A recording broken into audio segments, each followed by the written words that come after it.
Bonjour à toutes et à tous, j'espère que vous allez bien.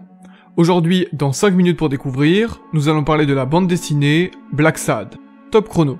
Alors, pour commencer donc, Blacksad, qu'est-ce que c'est? C'est une bande dessinée dans le style policier et animalier en fait, parce que tous les personnages sont des animaux, donc c'est un petit peu, on va dire, pas quelque chose de très réaliste, mais on est dans une ambiance très années 50. On a à la réalisation 2 personnes, donc au scénario il y a Juan Diaz Canales, et au dessin, Juanjo Guarido.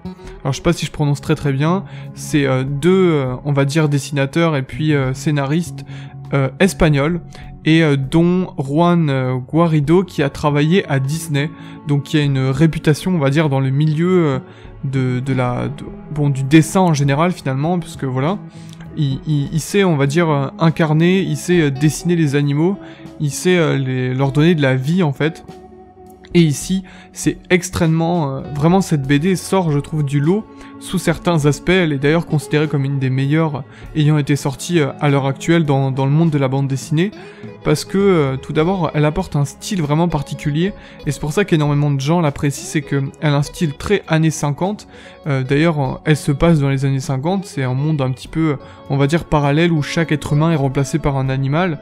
Et en fait, c'est remplacé par des animaux pour plusieurs raisons, et notamment pour, on va dire, personnaliser leur état d'esprit et leur rôle dans l'histoire. C'est-à-dire que chaque, on va dire, personnage, donc si par exemple on voit à l'écran un crocodile, il sera plutôt, on va dire, négatif, et ça pourrait être, vraiment il aura peut-être des mauvaises intentions.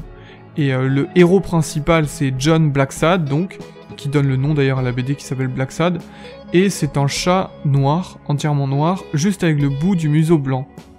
Et c'est très, on va dire, significatif de ce qui lui arrive, puisqu'il a pas énormément de chance, et qui mise rarement sur la chance.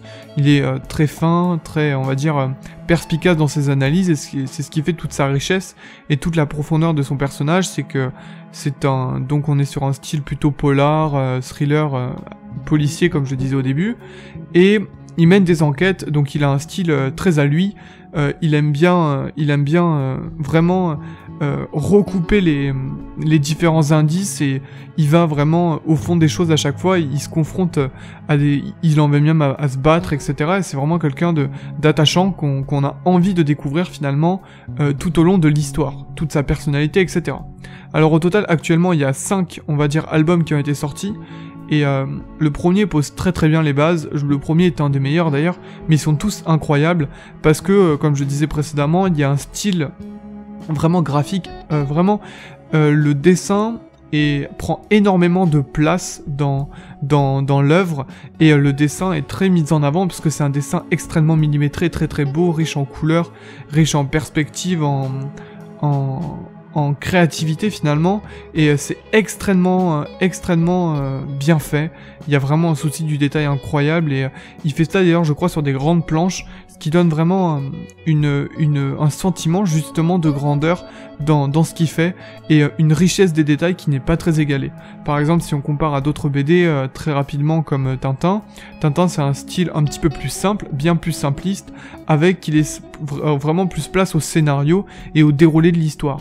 Et là avec Blacksad, il y a à la fois un gros scénario, puisqu'on est sur des enquêtes, donc il faut que ce soit bien mené, il faut qu'on ait comme ça une sorte de suspense pour savoir qui fait quoi dans qui est mêlé à quoi finalement dans les enquêtes, et tout en apportant justement un soin très particulier au dessin. C'est pour ça qu'ils se sont peut-être partagés les tâches aussi, c'est parce que Juan Diaz Canales ne s'occupe que du scénario, et Guarido ne s'occupe finalement que du dessin à proprement parler.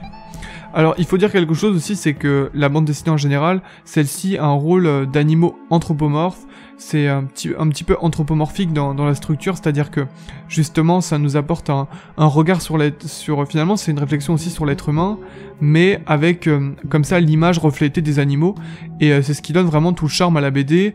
Je vous la conseille vraiment, puisque c'est vraiment un fleuron finalement de la bande dessinée. Elle est très prisée dans tous les festivals, et elle fait partie intégrante à présent du monde justement des dessins et puis de la bande dessinée. Parce qu'elle a su vraiment se démarquer par un style, par des auteurs qui sont extrêmement bien vraiment organisés dans la structure de leur scénario et qui ont un talent pour le dessin incroyable, surtout de la part donc de Guarido qui a eu ses œuvres à Disney. Donc voilà, si vous voulez lire une BD, n'hésitez pas à plonger sur celle-ci parce qu'elle est vraiment d'excellente qualité. Voilà, c'est à présent terminé. Je vous remercie d'avoir regardé cette vidéo. Si vous avez apprécié, n'hésitez pas à laisser un pouce bleu, vous abonner et partager. Et moi je vous dis à la prochaine.